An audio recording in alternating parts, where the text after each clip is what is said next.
அஸ்ஸலாமு அலைக்கும் வரஹ்மத்துல்லாஹி தஆலா பரகாத்துஹு. கியாமத் நாள் எப்பொழுது வரும்?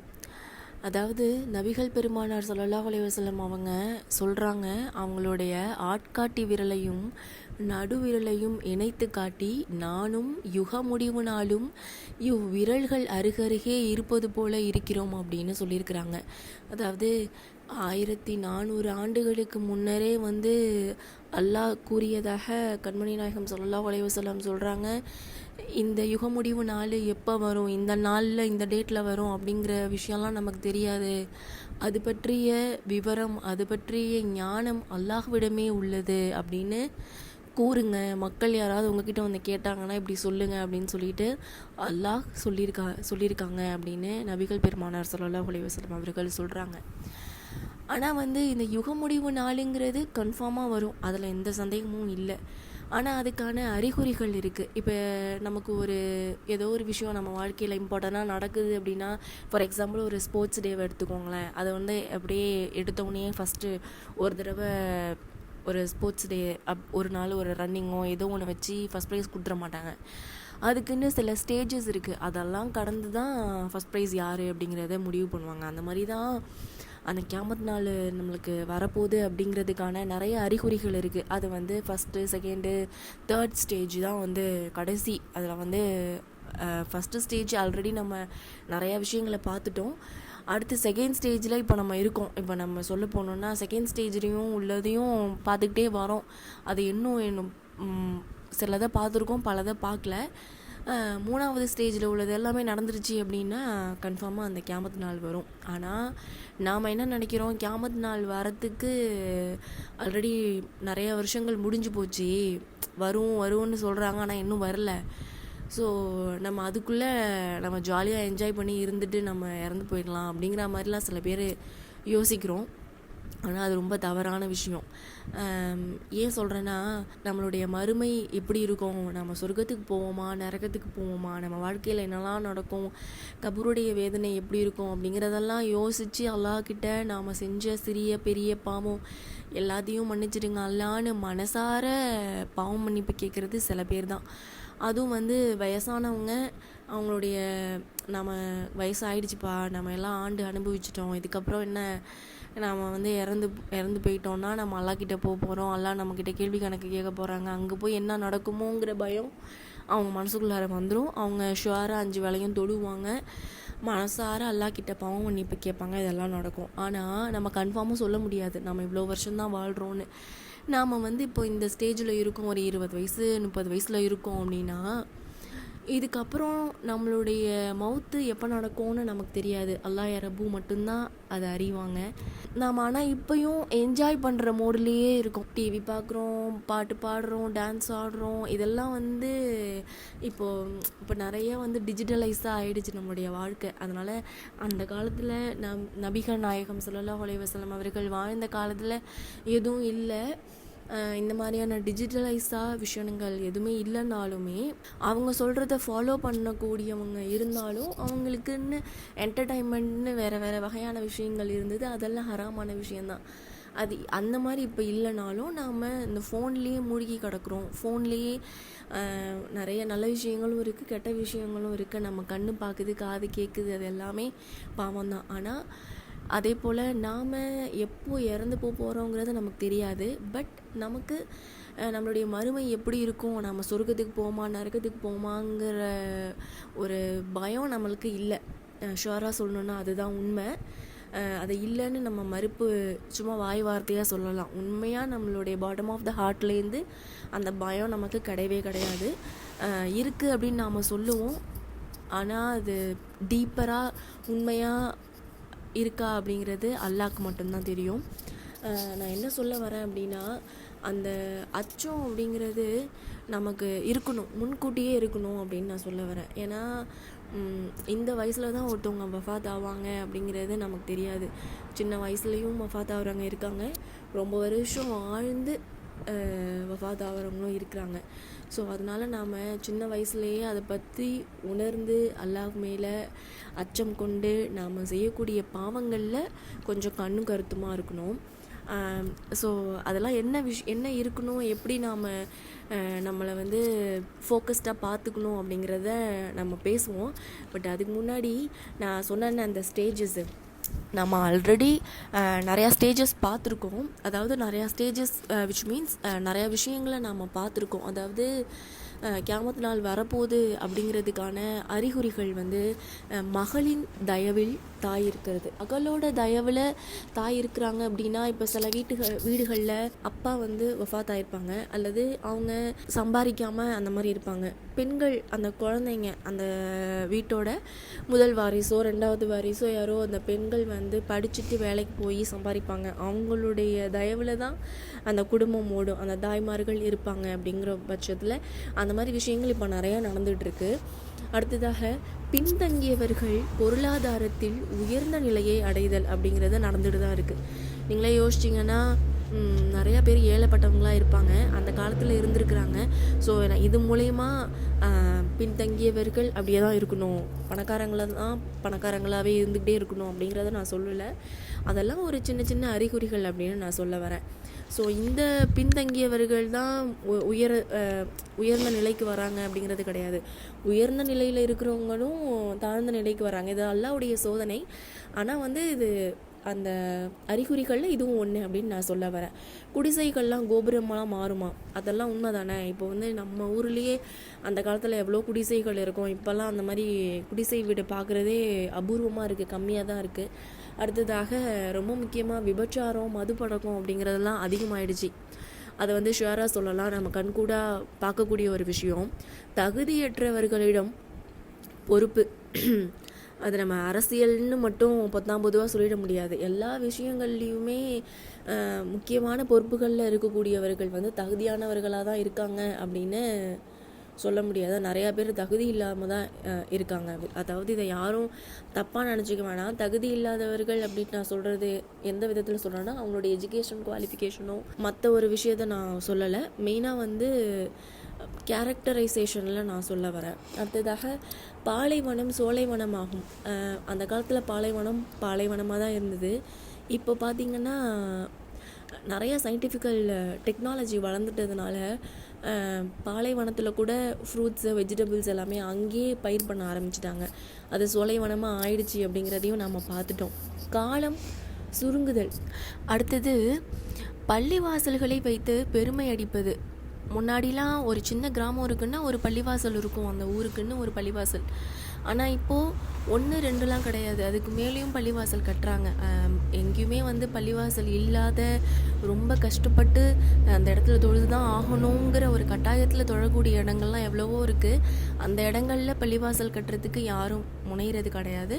ஆனால் அவங்க ஊரில் அவங்க வந்து அல்லாஹ்வுடைய பொருத்தத்திற்காக பள்ளிவாசல் அப்படிங்கிறத கட்டுறாங்க. ஆனால் எனக்கு என்னமோ வந்து அல்லாஹ்வுடைய பொருத்தம் அப்படிங்கிறது கிடைக்கும் ஒரு பக்கம். ஆனால் அதை விட எங்கே தேவை இருக்கோ அங்கே செய்கிறது நல்லது. ஆனால் அப்படி பள்ளிவாசல் இருக்கிற இடத்துலையே திருப்பியும் நம்ம அதிகம் பள்ளிவாசல் கட்டி, அதுவும் வந்து இந்த ஊரில் பாருங்கள் எவ்வளோ ஒரு சிறப்பான பள்ளிவாசல் நாங்கள் கட்டியிருக்கிறோம், இவ்வளோ அதனுடைய இன்ஃப்ராஸ்ட்ரக்சர்லாம் இந்த அளவுக்கு இருக்குது அப்படின்னு சொல்லி பேசி பெருமை அடிக்கக்கூடிய விஷயங்கள் நிகழ்ந்துக்கிட்டு தான் இருக்குது. அதையும் பார்த்தாச்சு. அடுத்ததாக நெருக்கமான கடை வீதிகள். இப்போலாம் ஒரு சின்ன ஒரு டவுன் ஏரியாவில் கூட கடை வீதிகள் நெருக்கமாக இருக்குது. அதையும் நம்ம பார்த்தாச்சு. எல்லாம் ஒரு சிட்டி சைடில் இருந்தது முன்னாடி காலத்தில். இப்போ ஒரு சின்ன டவுனில் கூட அதே மாதிரி விஷயங்கள் நம்ம பார்த்துட்டோம். அடுத்ததாக பெண்களின் எண்ணிக்கை அதிகரித்தல், அதுவும் பார்த்தாச்சு. ஆடை அணிந்தும் நிர்வாணம். ஒரு ஹிஜாப் அணியக்கூடிய ஒரு பெண்ணாக இருந்தாலும் ஹிஜாப் அணிந்திருக்கிறாங்க, ஆனால் அவங்களுடைய உடல் உறுப்புகள் எல்லாம் வந்து அவங்களுடைய அங்கங்கள் எல்லாம் வெளியில் தெரியுது. அந்த அளவுக்கு உடைகளை உடுத்தக்கூடியவங்க இப்போ நிறையா பேர் பெருகிட்டாங்க. அதை இல்லைன்னு நம்ம சொல்ல முடியாது. அதையும் நம்ம பார்த்தாச்சு. அடுத்ததாக உயிரற்ற பொருட்கள் பேசுவது, அதுவும் நடந்துட்டு தான் இருக்குது. ரோபோட் பேசுது, இந்த மாதிரி விஷயங்கள்லாம் நடக்குது. அப்புறம் பேச்சை தொழிலாக்கி பொருள் திரட்டுதல், அந்த விஷயமும் நடந்துக்கிட்டு தான் இருக்குது. ஃபார் எக்ஸாம்பிள், நான் இவங்கள குறிப்பிட்டு சொல்கிறேங்கிறது கிடையாது. ஒரு மோட்டிவேஷ்னல் ஸ்பீக்கரே இருக்காங்க அப்படின்னா அவங்க போய் ஒரு மேடையில் பேசுவாங்க. அது மூலிமா பொருள் திரட்டுதல்ங்கிறது நடந்துக்கிட்டு தான் இருக்குது. நெக்ஸ்ட் என்ன சொல்கிறாங்க அப்படின்னா, தெரிந்தவருக்கு மட்டும் சலாம் கூறுதல். நம்ம எல்லாருமே நம்ம வீடுகள் சொந்தக்காரங்கள் எல்லாருமே பார்த்துருப்போம். முக்கால்வாசி ரொம்ப ரேராக ஒரு 100ல் ஒரு 2 பேர் தான் வேணால் சொல்லலாம், யாரை பார்த்தாலும் சலாம் சொல்லுவாங்க அவங்க. மற்றபடி முக்கால்வாசி எல்லாருமே வந்து தெரிஞ்சவங்களுக்கு மட்டும்தான் சலாம் சொல்லிகிட்டு இருக்கோம்.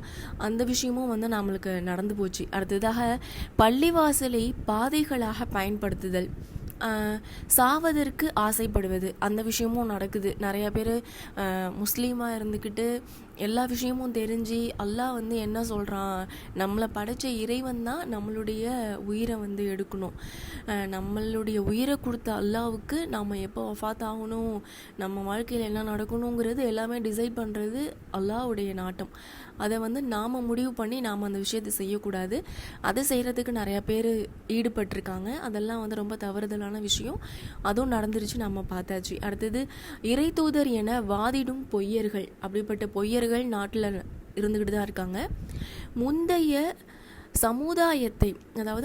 சமுதாயத்தை வந்து இப்போ ஃபாலோ பண்ணிகிட்டு இருக்கிறவங்க. ஃபார் எக்ஸாம்பிள், இப்போ தௌராத் வேதம் இருக்குது அப்படின்னா அந்த தௌராத் வேதத்தை இப்போ ஃபாலோ பண்ணிகிட்டு இருக்கிறாங்க.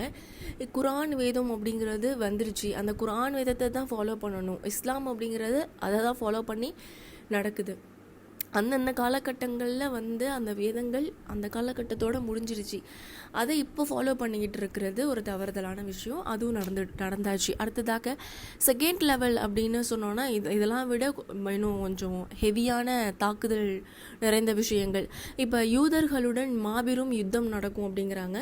அஃப்கோர்ஸ் பாலஸ்தீனில் நடந்துகிட்ருக்கு அந்த மாபெரும் யுத்தம். வந்து அது அங்கேயே முடிஞ்சு அங்கே இருக்கிறவங்களுக்கு ஒரு நல்ல வழி கிடைக்குமா, இல்லை அது அப்படியே ஸ்ப்ரெட் அவுட் ஆகி உலகத்தில் இருக்கக்கூடிய எல்லா நாடுகள்லையும் இருக்கக்கூடிய எல்லா இஸ்லாமியர்களுக்கும் அந்த மாதிரியான ஒரு விஷயங்கள் நடக்க போகுதா அப்படிங்கிறது நம்மளுக்கு தெரியல. அல்லாஹ் யா ரப்பு நம்ம எல்லாரையுமே காப்பாற்றணும். அந்த விஷயமும் நம்ம பார்த்தாச்சு. அடுத்ததாக என்ன சொல்கிறாங்கன்னா, காபா ஆலயம் சேதப்படுத்தப்படும் அப்படிங்கிறத சொல்லியிருக்கிறாங்க. யூப்ரட்டிஸ் அப்படிங்கிற ஒரு நதி இருக்குது. அந்த நதியில் தங்க புதையல், அதாவது அல்ஃபுராத் அப்படின்னு சொல்லக்கூடிய அந்த நதியில் தங்க புதையல் கிடைக்கும் அப்படின்னு சொல்கிறாங்க. அப்புறம் என்ன சொல்கிறாங்கன்னா, செல்வம் பெருகும், எல்லா இடத்துலையுமே வந்து செல்வம் பெருகும் அப்படிங்கிறாங்க.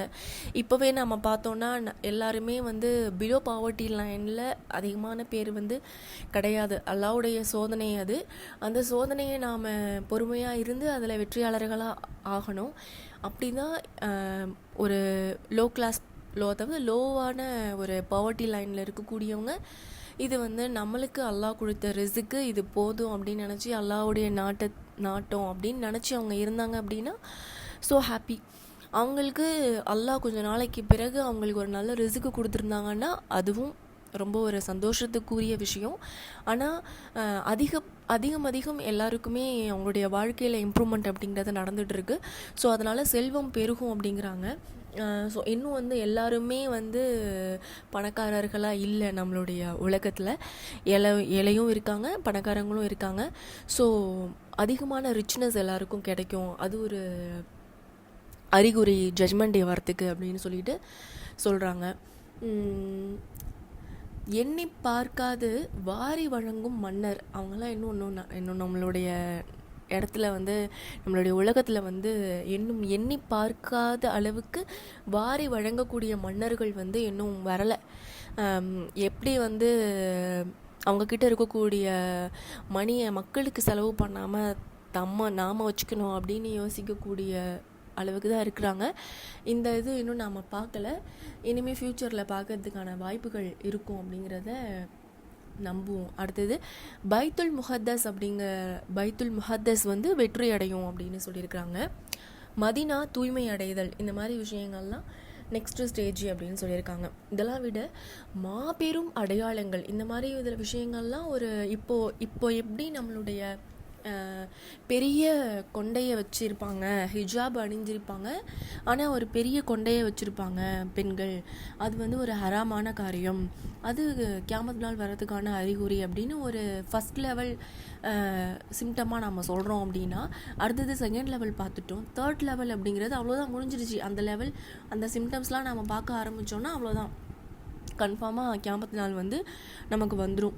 அதாவது புகை மூட்டமாக இருக்கும், தஜ்ஜாலுடைய வருகை இருக்கும், ஈசா நபியுடைய வருகை இருக்கும், யஹஜூஜ் மஹஜூத் கூட்டத்தினருடைய வருகை இருக்கும். அதிசய பிராணிகள்லாம் இந்த உலகத்தில் வந்து உருவாகி வருவாங்க. அடுத்தது வந்து மேற்கில் சூரியன் உதிப்பது, அப்புறம் பூகம்பங்கள் தொடர்ச்சியாக ஒரு 3 பூகம்பங்கள் வரும்.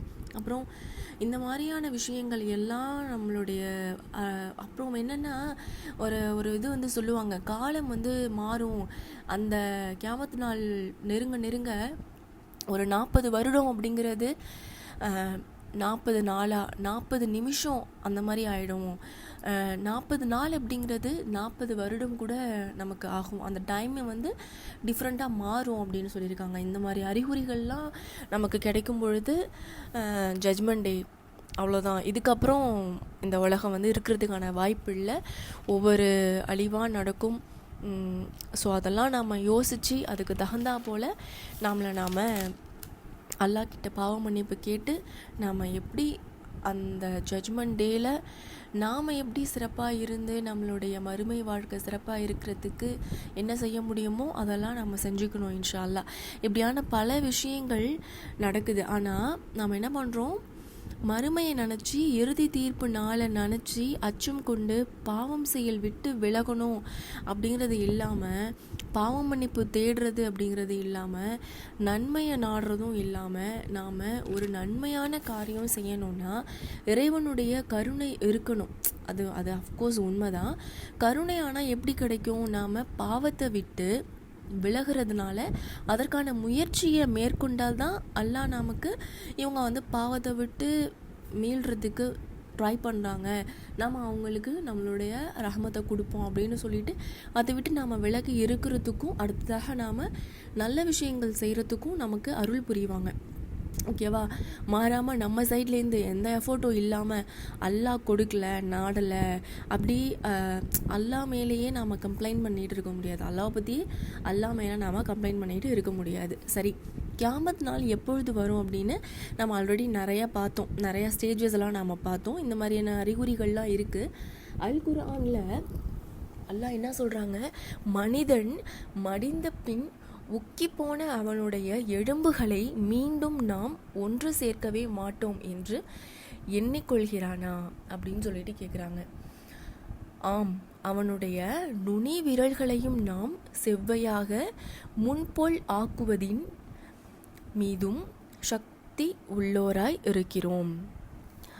எனினும் கியாமத் நாள் உண்டென்பதை மறுத்தவனாக தன் முன்னுள்ள எதிர்கால ஜீவியத்திலும் பாவம் செய்யவே நாடுகிறான். அது உண்மைதானே? கியாமத் நாள் வரப்போகுதுங்கிறது எல்லாருக்குமே தெரியும். அதுக்கான அறிகுறிகள் இது அப்படிங்கிறதும் நமக்கு தெரியும். ஆனால் அதை நினைக்கவே இல்லை. ஆல்ரெடி நம்ம சொன்ன மாதிரி வயதானவர்கள் அதை பற்றி யோசித்து அல்லாஹ்கிட்ட பாவ மன்னிப்பு தேடி நாடுறாங்க. ஒரு மீடியம் ஏஜில் இருக்கக்கூடியவங்களும் யங் ஏஜில் இருக்கக்கூடியவங்களும் மோஸ்ட்லி நிறையா பீப்புள் அதை பற்றி யோசிக்கிறது கிடையாது. அதை தான் அல் குர்ஆனில் சொல்கிறாங்க. அதை பற்றியெல்லாம் யோசிக்காமல் நம்மளுடைய ஃப்யூச்சர், நம்மளுடைய வாழ்க்கை எப்படி இருக்கணுங்கிறத பற்றி தான் யோசிக்கிறோம். ப்ளஸ் வந்து என்னுடைய பாவங்களை மன்னிச்சிடுங்க அல்லாஹ் அப்படின்னு நாம் கேட்குறோம். ஆனால் நமக்கு இந்த தேவைகள்லாம் இருக்குது, அதெல்லாம் நிறைவேற்றி கொடுங்க அப்படின்னு கேட்குறோமே ஒழிஞ்சி மோஸ்ட்லி இந்த உலகத்துடைய நீடுக்காக மட்டும்தான் அல்லாஹ்கிட்ட மோஸ்ட்லி கேட்குறோமே ஒழிஞ்சு நம்மளுடைய மறுமையை நினச்சி கேட்குறதில்ல. அதை வந்து அல்லாஹ் குர்ஆன்லேயே குறிப்பிட்டிருக்காங்க. ஸோ அதெல்லாம் யோசிச்சுக்கோங்க. அல்லாஹ் எவ்வளோ அற்புதமாக சொல்லியிருக்கிறாங்க பாருங்கள், நாம் இப்படி தான் இருப்போங்கிறத தெரிஞ்சு. அதனால் நான் சொல்கிறேன், சின்ன வயசுலேயே விவரம் புரிஞ்சதுக்கு பிறகு இன்ஷா அல்லாஹ் நம்ம எல்லாருமே வந்து நம்மளுடைய மறுமையை நினச்சி அல்லாஹ்கிட்ட துவா கேட்கணும். இந்த உலகத்தில் இது வேணும் அது வேணும் அப்படின்னு கேட்குறதுலாம் நெக்ஸ்ட்டு. நமக்கு நம்மளுடைய தேவைகள் அப்படிங்கிறது இருக்குது. ஆனால் நமக்கு என்ன கொடுக்கணுங்கிறது அல்லாஹ்க்கு தெரியும். அது அல்லாஹ் கட்டாயம் நம்ம கொடுக்க தான் போகிறாங்க. அல்லாஹ் கொடுக்க நினைக்கிறத வேறு யாராலையும் தடுக்கவே முடியாது. அது உண்மை. அப்படி இருக்கும்போது நம்மளுடைய மறுமையை நினச்சி அஞ்சி நம்ம செய்யக்கூடிய பாவங்களை நினச்சி அல்லாஹ்கிட்ட கேட்கணும். இப்போ நரகத்திலிருந்து பாதுகாப்பு பெறணும், ஸ்வர்க்கம் கிடைக்கணும், இப்படி பல எண்ணம் நமக்கு வந்து தோணலாம். ஆனால் தீனுக்காக துவா கேட்குறோம்ல, அது நமக்கு பத்தாது. நம்ம வயசு இருக்கும் போதே இன்ஷா அல்லாஹ் நம்மளுடைய மறுமைக்காக அல்லாஹ்கிட்ட துவா கேட்கணும். சரியா? அடுத்ததாக ஒரு முக்கியமான விஷயம் நான் சொல்லணும். நாம் இப்போது நிறைய பாவம் பண்ணிகிட்ருக்கோம். அதே மாதிரி நம்ம பாவம் மன்னிப்பு தேடுறோம். அல்லாஹ் மிக தயாளன், கிருபையுடையவன் அப்படிலாம் நம்ம சொல்கிறோம். அது உண்மை. அது 100% 200% உண்மை. எவ்வளோ டைம் நாம் தப்பு பண்ணிவிட்டு பாவம் பண்ணிவிட்டு அல்லாட்ட திரும்ப திரும்ப மன்னிப்பு கேட்டாலும் அல்லாஹ் நம்மளை மன்னிப்பாங்க. இவன் திருந்துறானா நான் பார்ப்போம் அப்படின்னு சொல்லி நமக்கு சான்ஸ் கொடுத்துக்கிட்டே தான் இருப்பாங்க. மனிதர்களாகிய நாம் ஒரு 10 தடவை இப்படி ஏதோ தப்பு பண்ணிக்கிட்டு திருப்பி திருப்பி ஒருத்தவங்க கிட்ட சாரி கேட்குறோன்னு வச்சுக்கோங்க. ஒரு 2 தடவை 3 தடவையே நம்மளால் தாங்க முடியாது. அதுக்கு மேலே நம்ம காண்டாயிடுவோம். ஆனால் அல்லாஹ் ரொம்ப கிருபையுடையவன் இல்லையா? அதனால் நம்ம எகைன் மிஸ்டேக் பண்ணிவிட்டு அல்லாஹ்கிட்ட பாவம் மன்னிப்பு கேட்டாலும் அல்லாஹ் மன்னிச்சு நமக்கு அருள் புரிவாங்க. ஆனால் நம்ம அதை அப்படியே செஞ்சுக்கிட்டே இருக்க முடியாது. ஓகேவா? அந்த பாவம் இப்போ நான் என்ன சொல்ல வரேன்னா, இப்போ ஏதோ ஒரு பாவம், ஒரு சின்ன பாவம் செஞ்சுருக்கோம். அல்லாஹ் என்னை மன்னிச்சிடுங்க, நெக்ஸ்ட் டைம் நான் அந்த மாதிரி பாவம் பண்ண மாட்டேன், நான் பாவம் பண்ணாமல் இருக்கிறதுக்கு எனக்கு நீங்கள் ஹெல்ப் பண்ணுங்கன்னு சொல்லிட்டு நம்ம அல்லாஹ்கிட்ட துவா கேட்குறோன்னு வச்சுக்கோங்க. ஆனால் நம்ம மறுபடியும் நப்சின் காரணமாக ஏதோ ஒரு அந்த பாவ செயலையே நம்ம என்ன மன்னிப்பு கேட்டோமோ அந்த செயலை நம்ம மறுபடியும் செஞ்சிட்டோம். திருப்பியும் அல்லாஹ்கிட்ட பாவம் மன்னிப்பு தேடுறோம். இப்படியே நம்ம செஞ்சுக்கிட்டே இருக்கோம் அப்படின்னா நமக்கு தெரியாது. அல்லாஹ் நம்ம எகைன் அந்த பாவத்தை செஞ்சு திருப்பி மன்னிப்பு கேட்டுக்கிட்டே இருக்கோம். அந்த பாவத்தோடைய அக்ரெசிவ்னஸ் எப்படி இருக்குது அப்படிங்கிறது நமக்கு தெரியாது. பாவம் செய்கிற நம்ம அது பாவம்னு அக்செப்ட் பண்ணுறதுக்கே கொஞ்ச நாள் ஆகும். அடுத்தது அந்த பாவத்தோடைய அளவு எந்த அளவுக்கு இருக்குதுன்னு நமக்கு தெரியாது. அடுத்ததாக அந்த பாவத்தை நாம் மன்னிக்க சொல்லி அல்லாஹ்கிட்ட கேட்குறோம், மறுபடியும் பாவம் செய்கிறோம், மறுபடியும் கேட்குறோம். இப்படியே நடந்துக்கிட்டே இருக்குது. நம்மளை அல்லாஹ் மன்னிக்கிறாங்க. அவங்க மன்னிச்சிட்டாங்கங்கிறது நாம் உணர முடியும். எப்படின்னா நம்மளுடைய வாழ்க்கையில் ஒரு நல்லதாகவே நடந்துகிட்ருக்கு, கெட்டது எதுவும் நடக்கலை, ஸோ அல்லாஹ் நம்மளை மன்னிச்சிட்டாங்கன்னு நம்ம கெஸ் பண்ணுறோம். ஆனால் நம்ம அந்த பாவத்தை உண்மையாக மனசார from the bottom of the heart நாம் அல்லாஹ்கிட்ட பாவம் கேட்டிருக்கோமா, அல்லாஹ் அதை மன்னிச்சிருக்காங்களா அப்படிங்கிறது நமக்கு தெரியாது. நம்ம வஃபாத் ஆனதுக்கு பிறகு ஜட்ஜ்மெண்ட் டே அப்போ தான் நமக்கு தெரியும். அதனால் அல்லாஹ் கட்டாயம் மன்னிச்சிடுவாங்க அப்படின்னு என்ன வேணாலும் செய்யலாம், பாவம் மன்னிப்பு கேட்டுக்கலாம் அப்படின்னு பொடுப்போக்குத்தனமாக யாரும் இருக்க வேணாம். இன்ஷா அல்லாஹ் கியாமத் நாள் வரும். அந்த நாளுடைய வேதனைகளை நம்மளை இப்போது அல்லாஹ் மன்னிக்கிறாங்க. நாம் 5 வேளையும் தொழுகிறோம், அல்லாஹ்கிட்ட பாவம் மன்னிப்பு தேடுறோம். நம்மளுடைய உலக வாழ்க்கைக்காகவும் மறு உலக வாழ்க்கைக்காகவும் அல்லாஹ்கிட்ட துவா கேட்குறோம். அல்லாஹ் நமக்கு அதை நிறைவேற்றி கொடுப்பாங்க. நாம் கேட்கக்கூடிய துவாக்கள் எல்லாமே நம்மளுடைய கைகளை வெறுங்கைகளாக அல்லாஹ் தட்டிவிட மாட்டாங்க. நமக்கு கட்டாயம் நம்மளுடைய துவாக்களை நிறைவேற்றி வைப்பாங்க. அப்படி இந்த உலகத்தில் நம்மளுடைய நாட்டத்தை நம்ம கேட்ட துவாவை அல்லாஹ் நிறைவேற்றி கொடுக்கலன்னா அதுக்கான பலனை நாம் மறுமையில் நமக்கு நல்ல விதமாக நமக்கு கிடைக்கும். அது எல்லாமே உண்மைதான். ஆனால் அந்த கியாமத் நாளில் நடக்கக்கூடிய விஷயங்களை யோசிச்சு பாருங்கள், அந்த கஷ்டங்களை யோசிச்சு பாருங்கள். அல்லாஹ் யா ரப்பு நம்ம எல்லாரையுமே காப்பாற்றணும். அந்த வேதனைகளையும் கஷ்டங்களையும் அந்த மறுமை நாளில் நடக்கக்கூடிய ஒவ்வொரு விஷயங்களையும் நம்மளால் அனிமேஷன் மூவியில் பார்த்தா கூட நம்மளால் அதை இதுதான் நடக்குமா, இவ்வளோதானாங்கிற மாதிரி நம்மளால் யோசிக்க முடியாது. நம்மளால் யோசிக்க முடியாத அளவுக்கு நமக்கு அந்த நேரங்களில் கஷ்டங்கள் நடக்கும். ஆனால் நல்லது செய்த நல்லவங்களுக்கு அந்த கஷ்டங்கள் எதுவுமே நடக்காது. அல்லாஹ் யா ரப்பு அவங்கள பாதுகாப்பாங்க. அதே மாதிரி அந்த நல்லவர்கள் கூட்டத்தாரோடு நம்ம எல்லாரும் சேர்கிறதுக்கு அல்லாஹ் யா ரப்பு நமக்கு அருள் புரியணும். நாம் இது வரைக்கும் என்ன பாவம் செய்திருந்தாலும் அல்லாஹ் யா ரப்பு நம்மளுடைய பாவங்களை மன்னிக்கணும். நம்மளுடைய பாவங்களை மன்னித்து அந்த பாவங்களை மறுபடியும் நாம் செய்யாமல் இருக்கிறதுக்கு அல்லாஹ் அருள் புரியணும். இன்னும் ஏகப்பட்ட பாவங்கள் இந்த உலகத்தில் இருக்குது. எவ்வளவோ தீய விஷயங்கள் இருக்குது. கண்களால் பார்க்குறோம், காதால் கேட்குறோம், வாயால் பேசுகிறோம். இப்படி எவ்வளவோ விஷயங்கள் இருக்குது. எல்லா தீய விஷயங்களை விட்டும் எல்லா பாவச் செயல்களை விட்டும் அல்லாஹ் யா ரப்பு நம்ம எல்லாரையுமே காப்பாற்றி இந்த உலகத்துலேயும் மறு உலகத்துலேயும் நம்மளை கஷ்டத்திலிருந்து காப்பாற்றி அல்லாஹ் யா ரப்பு நமக்கு அருள் புரியணும். நம்மளுடைய இந்த உலக வாழ்க்கை சிறப்பாக அமைவதற்கும் நம்மளுடைய மறு உலக வாழ்க்கை சிறப்பாக அமைவதற்கும் கியாமத் நாளில் நம்ம கஷ்டங்கள் எல்லாம் இல்லாமல் நல்லவர் கூட்டத்தாரோடு சேர்வதற்கு சுவனத்தை அடைவதற்கு அல்லாஹ் யா ரஹ்மான் நம் அனைவருக்கும் அருள் புரிவானாக. ஆமீன் ஆமீன் யா ரப்பல் ஆலமீன். இன்ஷா அல்லாஹ் கியாமத் நாள் அப்படிங்கிறது இருக்குது, அதை நெருங்கிக்கிட்டே இருக்குது அப்படிங்கிறத மனசில் வச்சுக்கிட்டு அல்லாஹ் மீது அச்சம் கொண்டு இன்ஷா அல்லாஹ் ஓதுவோம், தொழுவோம், நல்ல அமல்களை செய்வோம். நம்ம செய்யக்கூடிய அமல்களில் சிறிய பெரிய தவறோ தப்போ பிழையோ இருந்தாலும் அல்லாஹ் இன்ஷா அல்லாஹ் அதை எல்லாமே மன்னித்து நம்மளுக்கு நன்மையை நாடுவானாக. ஆமீன். அல்ஹம்துலில்லாஹ். அஸ்ஸலாமு அலைக்கும் வரஹ்மத்துல்லாஹி தஆலா வபரகாத்துஹு.